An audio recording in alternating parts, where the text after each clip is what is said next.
Muy buenas gente, bienvenidos a Barrio Oscuro TV. He estado buscando algunas cosas sobre México y la verdad es que cosas malas y lado oscuro tristemente es lo que le sobra a este país. No solo ese lado bonito que le muestran a los turistas, que si los resorts de Cancún, que si las pirámides de Chichén Itzá o su famoso Día de los Muertos, del que tanto hemos oído hablar. Es una pena ver las pocas probabilidades de desarrollo y prosperidad que solo se muestran para una pequeña parte de su población. Y la verdad es que como dicen muchos mexicanos, si no eres white chicano o no eres fifí, poco se puede obtener. Ahora, si hablamos de las zonas delicadas y geopolíticas de México, en especial destaca el Triángulo Dorado Mexicano, situado entre Sinaloa, Chihuahua y Durango, donde se cultiva mucha hierbita y amapola, que también hay una carretera que parece estar en zonas limítrofes o muy cercanas al Triángulo Dorado. Gente, hoy vamos a hablar de la carretera de los Zacatecas, una de las más peligrosas del mundo y en la que constantemente se reportan secuestros, desapariciones y fallecimientos.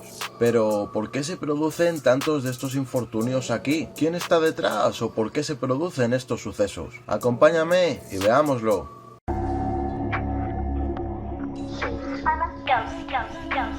Según información de algunos medios nacionales, señalan que la carretera 54 Saltillo-Zacatecas, conocida como una de las más peligrosas de México, en el último mes del año se han reportado más fallecimientos y desapariciones de lo normal en este tramo. Decenas de personas han sido víctimas de asaltos y privación de la libertad, y algunas, aunque son pocas, han confirmado sobre la verdad de estos hechos. Todas las personas que han sido víctimas reportan el mismo modus operandi.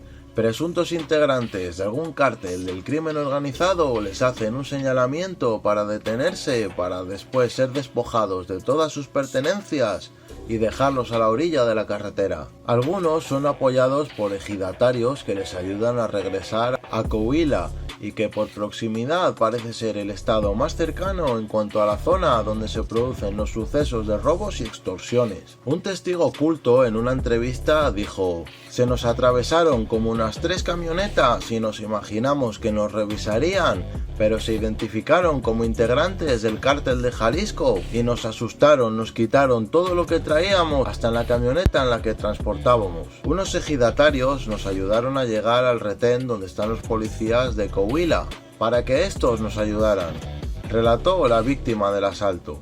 Ante estos hechos, la impotencia, las personas deciden no hacer negocios en Zacatecas, ya que cabe recordar que el Estado ha alertado a sus ciudadanos de no visitar la entidad vecina por los altos índices de inseguridad, pero muchos por trabajo se arriesgan a pasar por aquí o simplemente no les queda de otra. Hasta aquí esta breve noticia de hoy, gente.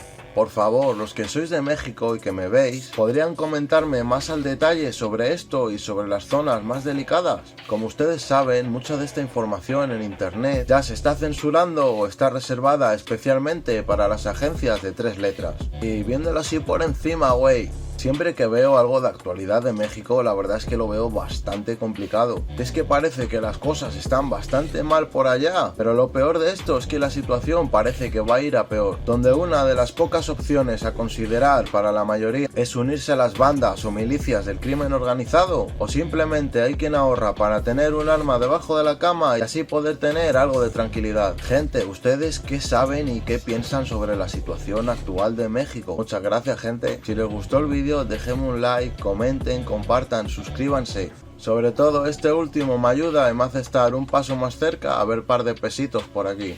Pero gente, aún queda un largo camino para poder ver algo de ingresos. Y recuerda que donde se habla del mundo sin filtros es aquí, en Barrio Oscuro TV. ¡Nos fuimos!